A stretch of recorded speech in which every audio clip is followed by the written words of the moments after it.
성경 읽기 마태복음 13장. 그날 예수님은 집에서 나와 바닷가에 가서 앉으셨다. 너무 많은 군중이 모여들므로 예수님은 배에 올라 앉으시고 그들은 물가에 서 있었다. 그때 예수님은 여러 가지 비유를 들어 그들에게 많은 것을 말씀하셨다. 한 농부가 들에 나가 씨를 뿌렸다. 그런데 어떤 씨는 길가에 떨어져서 새들이 와서 먹어버렸고 어떤 씨는 흙이 많지 않은 돌밭에 떨어져 흙이 깊지 않으므로 곧 싹이 나왔으나 해가 돋자 뿌리를 박지 못한 싹은 타서 말라버렸다. 또 어떤 씨는 가시덤불에 떨어졌는데 가시나무가 자라 그 기운을 막았다. 그러나 어떤 씨는 좋은 땅에 떨어져 100배, 60배, 30배 열매를 맺었다. 귀 있는 사람은 잘 들어라. 제자들이 예수님께 와서 저 사람들에게는 왜 비유로 말씀하십니까? 하고 묻자 예수님은 이렇게 대답하셨다. 너희에게는 하늘나라의 비밀을 아는 것이 허락되었으나 저 사람들에게는 허락되지 않았다. 있는 사람에게는 더 주어 넘치게 하고 없는 사람은 가진 것까지도 빼앗길 것이다. 저들은 보아도 알지 못하고 들어도 깨닫지 못하므로 나는 저들에게 비유로 말한다. 그래서 다음과 같은 이사야의 예언은 저들에게 꼭 들어맞는 말이다. 너희는 계속 들어도 깨닫지 못하고 계속 보아도 알지 못한다. 이 백성은 마음이 둔해졌고 귀는 먹었으며 눈까지 멀었다. 그렇지 않으면 그들이 눈으로 보고 귀로 듣고 마음으로 깨달아 돌아와서 나에게 고침을 받을지도 모른다. 그러나 너희는 눈으로 보고 귀로 들을 수 있으니 행복하다. 내가 분명히 말한다. 많은 예언자들과 의로운 사람들이 너희가 보는 것을 보고 싶어 했으나 보지 못하였고 너희가 듣는 것을 듣고 싶어 했으나 듣지 못하였다. 너희는 씨 뿌리는 사람에 대한 비유의 뜻을 들어보아라. 누구든지 하늘나라의 말씀을 듣고도 깨닫지 못하면 사탄이 와서 그 마음에 뿌려진 것을 빼앗아가 버린다. 이런 사람은 길가에 떨어진 씨와 같은 사람이다. 그리고 돌밭에 떨어진 씨는 말씀을 들을 때 기뻐하며 즉시 받아들이지만 그것을 마음속 깊이 간직하지 못하고 잠시 견디다가 그 말씀 때문에 고통이나 핍박이 오면 곧 넘어지는 사람이다. 또 가시덤불 속에 떨어진 씨는 말씀은 듣지만 이 세상 걱정과 재물에 대한 유혹 때문에 말씀대로 생활하지 못하는 사람을 말한다. 그러나 좋은 땅에 뿌려진 씨는 말씀을 듣고 깨닫는 사람을 가리킨다. 그런 사람은 100배, 60배 또는 30배 열매를 맺는다. 예수님은 또 다른 비유를 들어 그들에게 말씀하셨다. 하늘나라는 자기 밭에 좋은 씨앗을 뿌린 사람에 비할 수 있다. 사람들이 다 잠들었을 때 원수가 와서 밀밭에 독뿌리를 덧뿌리고 갔다.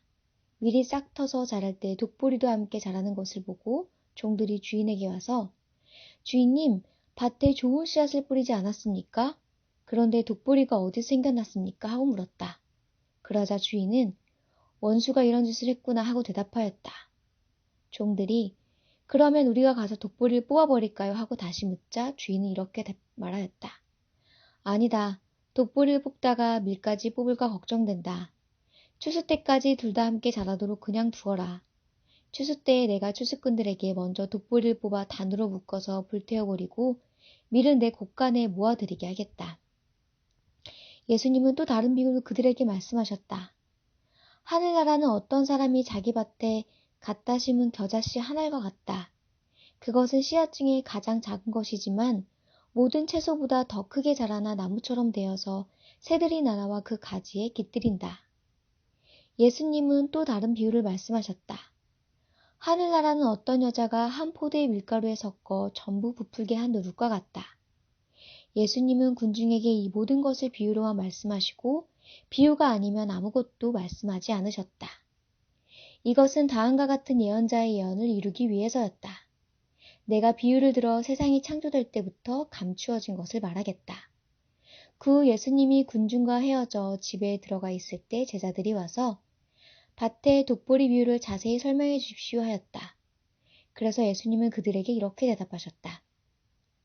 좋은 씨를 뿌리는 농부는 나 그리스도이며 밭은 세상이다. 그리고 좋은 씨앗은 하늘나라에 속한 사람들이고 독보리는 악한 자에게 속한 사람들이다. 독보리를 뿌린 원수는 마귀이며 추수 때는 세상 끝날이고 추수꾼은 천사들이다. 그러므로 독보리를 뽑아 불에 태우듯 세상 끝날에도 그렇게 할 것이다. 내가 천사들을 보내겠다. 그들은 죄짓게 하는 모든 사람과 악을 행하는 사람들을 내 나라에서 모두 추려내어 불구덩이에 던져 넣을 것이다. 그러면 그 사람들이 거기서 통곡하며 이를 갈 것이다. 그때 의로운 사람들은 아버지의 나라에서 해같이 빛날 것이다. 귀 있는 사람은 잘 들어라.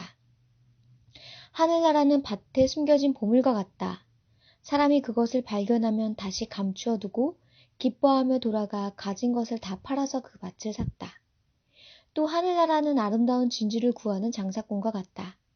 그가 아주 값진 진주 하나를 발견하고 가서 가진 것을 모두 팔아 그 진주를 샀다.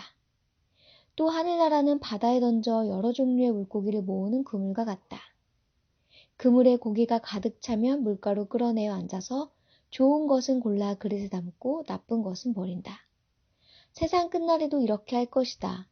천사들이 와서 의로운 사람들 가운데서 악한 사람들을 가려내어 불구덩이에 던져 넣을 것이다. 그러면 그들이 거기서 통곡하며 이를 갈 것이다. 말씀을 마치시고 예수님이 그들에게 이 모든 것을 이제 알겠느냐 하고 물으시자 제자들은 예 알겠습니다 하고 대답하였다.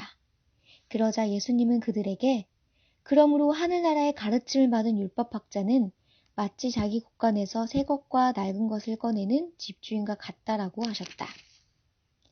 예수님은 이 비유들을 다 말씀하시고 나서 그곳을 떠나 고향으로 가서 회당에서 가르치셨다. 사람들이 듣고 놀라 이 사람의 이런 지혜와 기적을 행한 능력이 어디서 났느냐? 이 사람은 목수의 아들이 아느냐? 그의 어머니는 마리아이고 야고보와 요셉과 시몬과 유다는 그의 동생들이다. 그리고 그의 누이 동생들도 모두 우리와 함께 있지 않느냐? 그렇다면 이 사람은 이 모든 것을 어디서 얻었느냐 하면서 예수님을 배척하였다. 그러나 예수님은 그들에게 예언자는 자기 고향과 집에서만 존경을 받지 못한다 하시고 그들이 믿지 않으므로 거기서는 기적을 많이 베풀지 않으셨다.